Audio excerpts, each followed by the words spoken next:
I mean, the building up that good reputation is so difficult, and there's a lot of people in the crypto space that don't realize that and will sacrifice short-term gains for, you know, for a long-term success. Basically, the long-term success of like having a good name, and you're not rugging, you're doing good work and stuff like that. A good YouTube. I mean, like our whole brand is built off because people trust us. You know, because we have good information, we're here and stuff. I mean, same thing with you guys. You guys are doing your projects and stuff, and there's just a lot of people who, right now, because the industry is young and there's a lot of money to be made, probably are not realizing probably a titanic mistake that they're making by kind of trading in that the good karma or the good reputation for these short term money making schemes basically. And I think it's really going to bite them in the ass because, we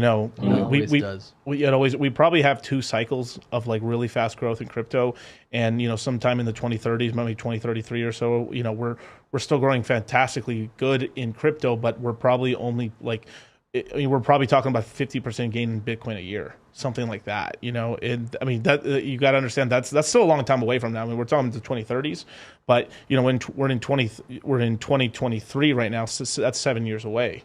Right, so 8, 9, 10 years from now, we're in a sector, a much more mature sector. It's still growing fantastic, but I would imagine it's going to be more certain sectors pumping versus, and of course, a couple of little projects here and there pumping because of good news and stuff. But it's going to be more sector based, or maybe this year was like kind of how we were talking about, like the back in the day, the first thing that pumped was like DeFi layer one or like the DeFi summer.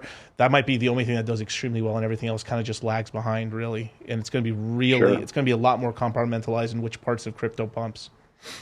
So let me add one more thing to what you just said. Please. That I think is also very important. If you think about the original internet, tech wreck 2001, that era.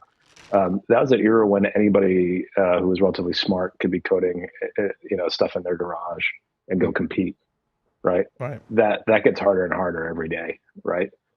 So you really have to have something pretty novel and brand new now to go compete, against Amazon or Facebook. Yeah. And more often than not, you can't. And I think that's going to happen in crypto as well. Oh yeah. In that period that you've just described. So there is a lot to play for right now, but you're not going to be able to come and just be like a smart 20-year-old coding stuff on YouTube 10 years from now. Right. You're going to have to be a lot better. You're going to have, a lot of money behind you, a lot of, the best people behind you. And, it's just going to be a very different world than the one we see today. Today, it's very amateurish. Alex, the Hedron guy, when I told him what I was doing with Fiat about a year ago, when I told my idea, and he said to me, "Oh, you guys will be fine. What you don't understand, Buck, is that most of crypto, like 90% of it, is teenagers in the mom's basement lying through their teeth." Yep. Because I told him our credentials and what we were bringing to the table. He's like, no, you guys are like 1,000 light years ahead of most of the people that are doing this stuff. And I'm not a coder myself, so like that meant something to me, right? Yeah. But I think that sort of that it all sort of should make sense to people now why we're having the success that we're having. It's because like we just do things at a more professional standard, right? Because that's what we are. People with boring guys entering middle age, with kids, that take things very seriously. And don't fuck around because we don't want to ruin our reps that we've worked very hard for, right? So often in crypto, people just don't give a fuck. Yeah. They just say, yeah, whatever. I'll make the quick buck, and I'll fuck off. Yep. I'll come back on a new Telegram account. Like I don't have time for that. It's a lot of work. Yeah, and it's it's way easier. And it's like we're kind of entering this sort of space. Like right now, you could literally be a nobody, come from a different industry, come into crypto, and if you work hard at it, you will have a really decent career in the crypto space. Whether it's a YouTuber, a developer, if you want to teach yourself up, or and damn near anything. If you're providing value. If you're providing value, right?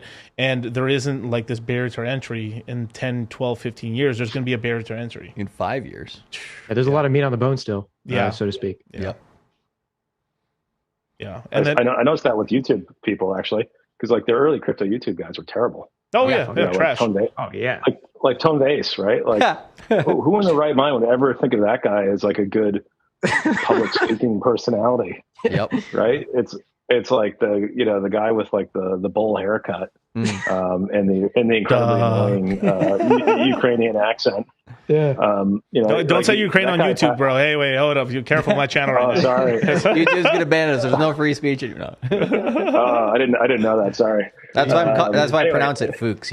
Oh, okay. There was a reason why. Okay. Yeah, there you go. Okay. Keep Miguel's channel clean. Thanks for telling me. Okay, well, I'll make sure not to tell you guys what I think about COVID. Or I'm not no, we'll do that on Rumble. That's in about a half hour. Everybody, let's go over to. Yeah, shout out to the Rumble team. Okay. Yeah.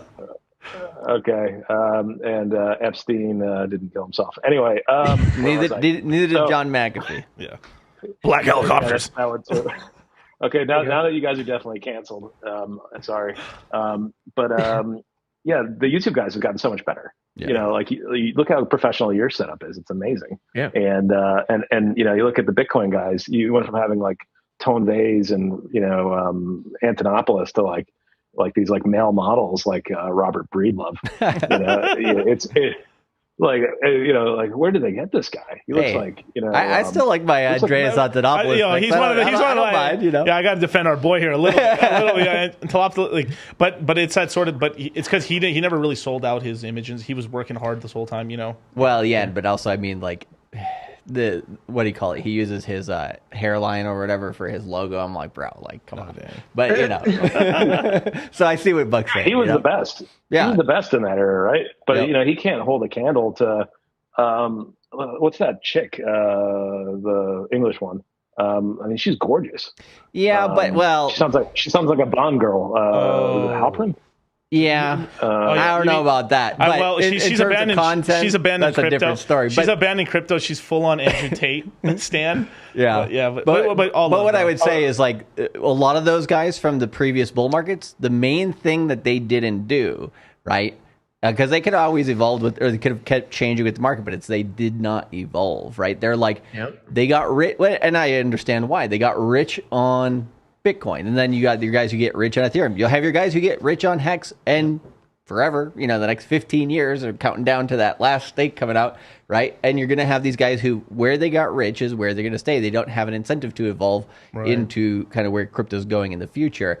And so that also kind of goes with the turn and burn model of a lot of people in YouTube, developers, so on, and projects and so forth, is because they can't last more than one cycle. They can't last more than 4 years. Once they make that money, it's like, well, that was enough for me, right? They don't have those larger goals, which it sounds like, the Fiat team, all these platforms that you guys are making, you guys are planning to do this, it sounds like, for more than like basically the entire decade, and not just like, hey, we're coming here for a cash grab. So that's